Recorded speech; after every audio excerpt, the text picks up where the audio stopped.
Hello everyone, hope you're doing well. After having a look at the ground leaks, it is only fair to have a look at the air leaks, which is what we're going to do in this video. A lot of it is incredibly modern aircraft, and shouldn't really be surprising, since that's been the trend for a few years in War Thunder, and a lot of household names that many people will be happy with.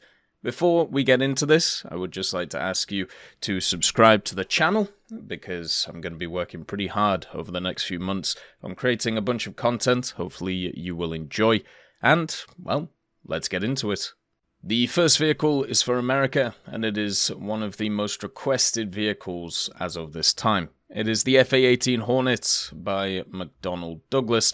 This is, of course, the carrier-capable aircraft for the US. It's mainly used by the United States Navy and is kind of the next in line for, I suppose, the F standard series. You have the F-16, the F-15, the F-14. It's now time for the FA-18 with all of its bells and whistles. This vehicle is made in an incredibly sophisticated way, designed to pretty much do everything. The vehicle itself, at least the one in the leak list, is the C variant, which means it is an upgrade over the standard A. Basically, it is an upgrade that started in 1987, with the major additions being an upgrade to the radar and also ability to carry new munitions, including the AIM-120 AMRAAM, which is what we already have in the game, but also the AGM-84E SLAM, as well as an IR version of the Maverick, the AGM-65F. So an incredibly interesting set of weapons that you'll get on this thing. There's also some other kind of additions, but most of them wouldn't really matter to the game. The major ones which would, though, is a new thermal navigation pod and also a ground mapping radar, which would be super useful, especially in night battles and also in cloudy conditions. The Hornet itself is one of those which is incredibly powerful and has been used for many years with many different upgrades, meaning that even if we get one of them in the game, doesn't mean it's going to be the end. They're powered by the General Electric F404 GE402s. These are two afterburning engines, giving a lot of power, meaning that this vehicle is nearly Mach 2 capable. It's super maneuverable and also at the same time has access to every single weapon system available to an American aircraft. It is insane what this has access to. Not just AIM-9s, AIM-7s, AIM-120s, but of course Mavericks, anti-radiation missiles, stuff like the ASRAAMs, the AMRAAMs, the IRISTs, everything that you can think of. Even the Harpoon can turn up on this thing, and of course, since it's American, it has a version of the Vulcan as well, the 20mm rotary cannon. The next vehicle is for Canada, and it is the CF-188, which is colloquially known as the CF-18. This is the Canadian version of the Hornet, and even though it's kind of confusing, so everybody knows it as the CF-18, but in its official military designation is actually the CF-188, which is kind of fun. And basically, it's just the FA-18 Hornet, but in Canadian service. Canada has a long history of using a lot of American vehicles.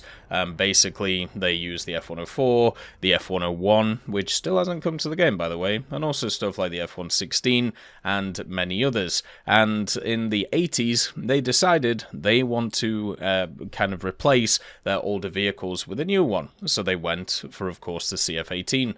Now, the CF-18 is still in service today. It's had a long history.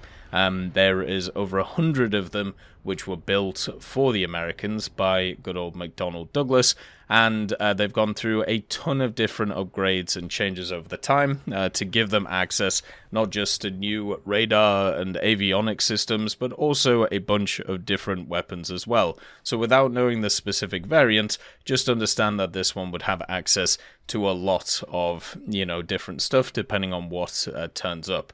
The vehicle has the G400 engines once again nearly Mach 2 capable, and also access to basically all the same weapon systems from America, but obviously more tailored for Canadian service. Canada's way that they actually use the Hornet is quite different to how the Americans use it. The Canadians use it much more as, well, obviously a multi-role vehicle, but very much more as an interceptor kind of idea, more of a defensive nature, where the FA-18 for America is more used for obviously naval offensive or defensive capabilities. China gets a floating boat, the Harbin SH-5. Now, we actually covered this in the Pages of History last week. Pages of History, that's not right. The Pasta Developers last week. So if you want a more in-depth look at it, you can see it there. But basically what the SH-5 is it's a huge flying boat. It's an amphibious aircraft which was designed for maritime patrol, but also has access to a few other features, meaning it can be used for anti-submarine warfare and even firefighting, since it was modified to be able to carry water and dump on forests. But the main thing that's cool about it is it gets access to some hardpoints, which could carry either some anti-ship missiles, torpedoes, depth charges, mines, or bombs, which is what would make it kind of fun in the game. The vehicle isn't very fast. It uses some turboprop engines, 4 of them with 3,000 horsepower each, so over 12,000 horsepower on the vehicle, but it can only go 560 kilometers an hour, which shows you how heavy this thing and how much, well, of a boat it actually is. The J-15 makes it in, the good old Shenyang J-15. This is a Chinese modern kind of jet, which is designed for many different things, but the major part of it is it's a carrier-based multi-role fighter. This is kind of a theme that you'll see in a lot of these vehicles. There's a lot of carrier-based things, obviously the Hornet, the J-15, and a few others. So the idea would be this update is around modern jets, but carrier-based ones. So maybe we'll get updates on the naval side of things too. The J-15 is one of those which, as I said, is incredibly modern and based off some Soviet ideas, is probably the best way of putting it, but is indigenous to China in its setup. It uses the WS-10B afterburning turbofans. It is Mach 2 capable and can carry all types of different missiles. I would say this vehicle is definitely more set up for kind of interception from naval stuff instead of ground attack, but it can still do ground attack with some land attack missiles and also anti-radiation missiles. But its main cannon it has is a 30mm GSH-30-1, but also can carry all of the very modern missiles that you'll be used to. The PL-8, the 10, the 12, the 15, all of that great stuff. And since it's such a modern vehicle, it can have access to a bunch of different kind of radar setups, and also, depending on which ones or which variants they decide to add, designed for different roles too. For the Russians, they also have some pretty modern jets. The first one being the Su-24, which I suppose isn't as modern as the J-15, but it's one which is still in service today. The Sukhoi Su-24 specifically. This is an all-weather tactical bomber, very similar to vehicles that we already kind of have in the game. I suppose you'd see it as kind of an upgrade over stuff like the Su-22, for example, or the Su-17. Then, of course, you have things like the F-105. It kind of produces a similar role to those types of vehicles. Get in, hammer time with some ground ordnance, get out. Now, the Su-24, since it's one of those vehicles that was produced a lot, they built over 1,000 of these things. It went through a ton of different iterations and is even, as I said, still used today by the Russians and also other nations, meaning that it's still about. The vehicle itself has access to 2 afterburning engines, giving it a lot of thrust. It is a heavy boy as well, and this vehicle can go Mach 1, just not really at low altitude. It is a variable swept wing aircraft as well, so very similar in design, stuff like the Su-22 as we talked about, and also the Su-17. It has a 6-barrel rotary cannon in it too, the 23mm, and it has 500 rounds, so a lot more than you usually see on these Soviet aircraft. And it also has 9 hardpoints where it can carry a bunch of different stuff, whether it's the air-to-air R60Ms or things like the R73s, for example, but it can carry pretty much all of the KH series that you know from War Thunder and beyond, so the 23, 25, 29, and also the 59, anti-ship missiles, anti-radiation missiles, and of course rockets and bombs too. This one would be a pretty large upgrade, depending on which variant they decided to add in, since, as we talked about, you have the Su-24M, which is a huge improvement over it, improving a lot of its avionics, and also adding some new targeting systems to it, and then you have the developments of those, which can go around too. The Russians would also get the Su-33. Now, we talked about it before. Naval aircraft seems to be something which is very popular in this list. The J-15, the Fa-18, the SH-5 even. The Su-33 is a carrier-based air superiority fighter, which is one of those which is mired in controversies depending on where you look at. The vehicle was technically designed to kind of replace stuff like the Yak-38 that we already have in game, but it didn't really go anywhere. The Su-33, they only built about 20 of them, which by Russian standards is incredibly low, especially when you compare it to stuff like the Su-24, where they built over 1,000. But it ended up being introduced in 1998 after being produced about 10 years prior, and that's just because it had so many difficult issues with it that they were trying to work it out. Even though there's only 20 of them built, they have about 10 different variants, which is hilarious, and also it has had a bunch of accidents with it where things have just not worked. The other problem as well is right now when it comes to the Russian carrier force, it is not what it used to be, let's just put it like that, and it also is kind of struggling. So to have a carrier-based aircraft and no carriers to launch it doesn't really make a lot of sense. The vehicle is powered by 2 Saturn afterburning engines. This means that it is Mach 2 capable, has access to the standard 30mm, the cannon that you'll see on all of the Russian planes, and since it's designed for air superiority, it can carry 8 R-27s of various types, and also the R-73 as well, with 4 of them. It can also do some multi-role stuff as well, with some anti-radiation missiles, anti-ship missiles, and also bombs and rockets too, and the N001 radar, which I believe we already might have in the game. So there's a lot of factors which make it very similar to what we have already got, but as we talked about, this one was never produced to the kind of production level you see of many other aircraft, and also is, let's be honest, one of those that many people laugh at. It was supposed to have all this hype around it, and then just kind of fell flat on its face. Following the carrier idea, we also have a French naval carrier plane. This is the Rafale, or as I like to call it, the Raphael. I know it's not the Raphael, but it just sounds better in my head, but it's the Rafale. It's the one which many have been looking forward to, the good old Dassault plane, which was the one which I suppose took over all of the roles of the French Air Force. The Mirage was such a powerhouse for the longest time, and Dassault one-upped themselves, building the Rafale. Now, this vehicle has been in service since the early 2000s, and specifically the one we're looking at right now is the M.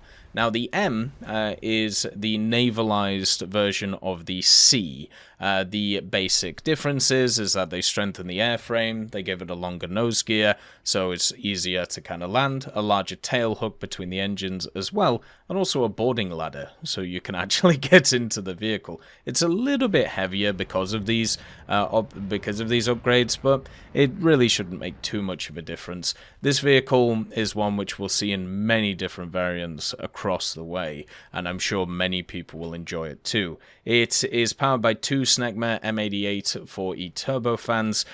This gives it a lot of speed, nearly Mach 2 capable. Once again, Mach 1.8, so very similar to the Hornet in that regard, it also can supercruise, which is just fantastic. The vehicle has the Jet 30mm and all of the different missiles that you can ever think of in terms of modern weaponry. One of the cool things about France, especially in the game and also in real life, is they really did an awesome job at developing some really cool missiles.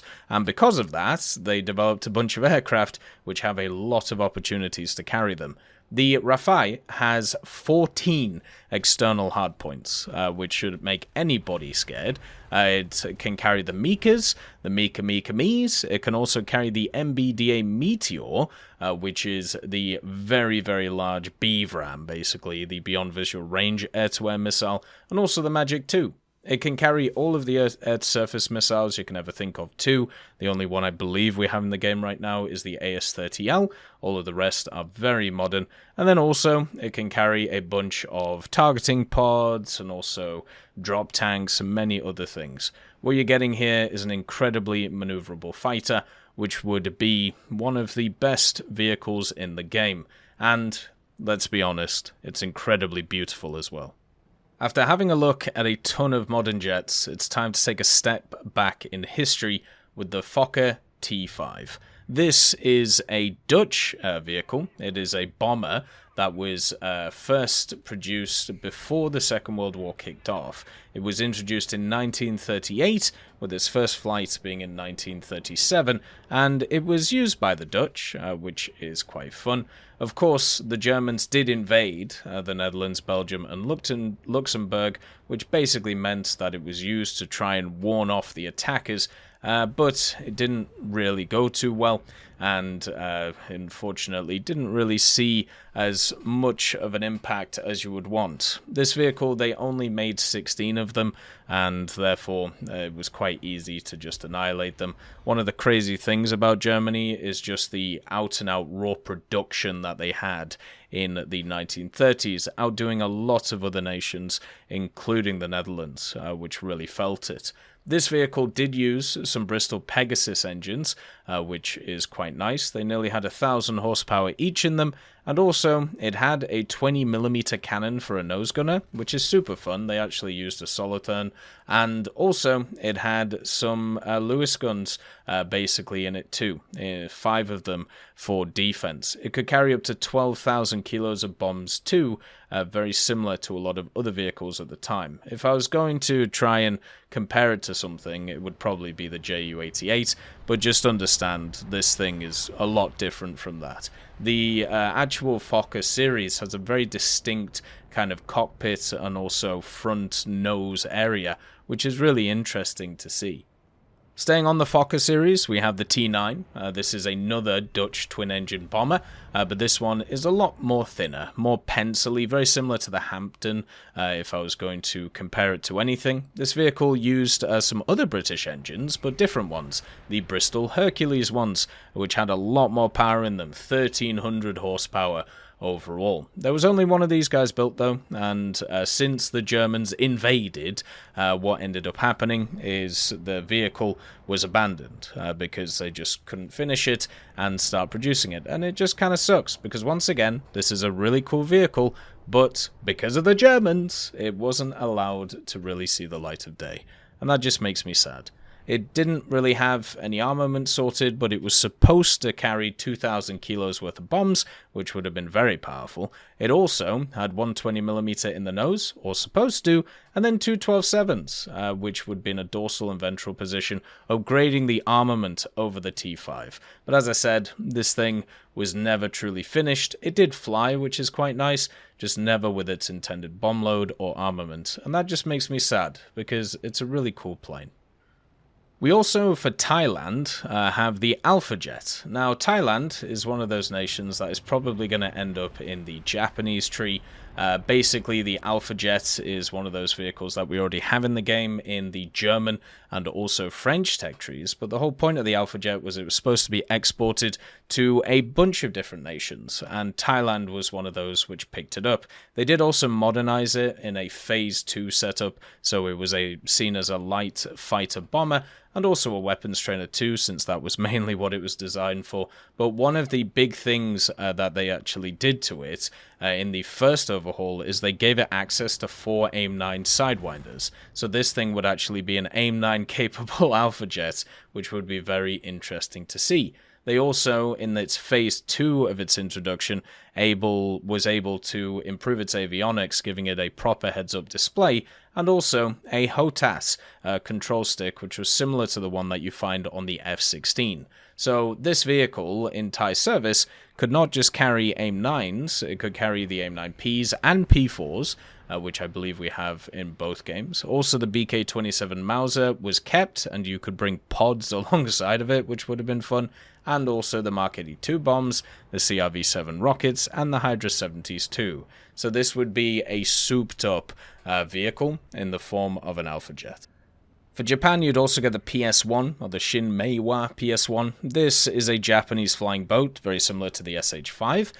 The vehicle had incredibly powerful engines and came in also many different variants. The main one, though, was the standard PS-1, which is probably the one which is most interesting to people because of the armament it could carry. It had 4 Mark 44 torpedoes, could carry some depth charges too, and also there was even a sighting of it where it had Zuni rockets on the wings. Only 6 of them, but at least it's better than 0, and this is just another very, very weird flying boat. So it had 4 engines on it, but then also it had a gas turbine on it, which gave it a bit more power.